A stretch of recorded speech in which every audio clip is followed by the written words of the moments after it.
Today, I'm going to tell you how much water to add to basmati rice to make biryani. Apart from this, if you have any other questions or queries, you can leave it in the comment section below because we make sure we answer to all your questions.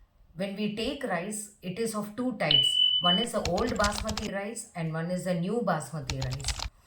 The new basmati rice can be identified very easily because it will be white in color and it has moisture content in it. Next, the old rice is somewhat yellowish to light brown in color and it has got good smell and texture.